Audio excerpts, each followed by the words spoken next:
Здравейте, аз съм Теодор и това е моят първи клип.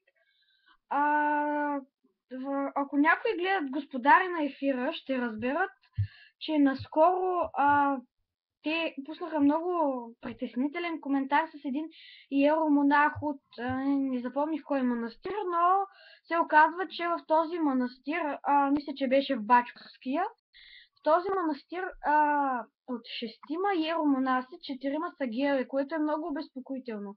Такива хора ли а, ще... Такива хора ли управляват духовно България? Но това е невъзможно.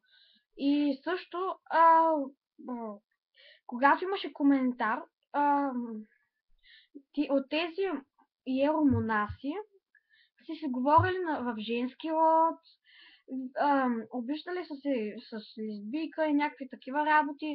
Единият от тях е бил ам, баба Гуси, иеромонах Кирил, мисля, че беше, и иеромонах Наталион, който се казва Палома. Те са си говорили в женски род, ходили са по столични заведения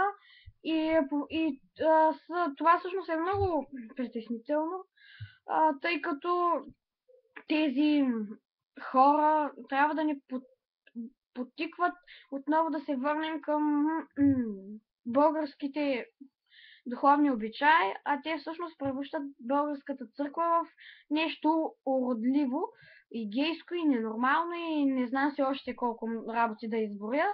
Това наистина е притеснително. Това беше за сега от мен. Мисля, че съм достатъчно изчерпателен. Не знам на къде отива българската църква, но просто нямам думи. Това беше от мен. Просто не искам да кажа нищо друго.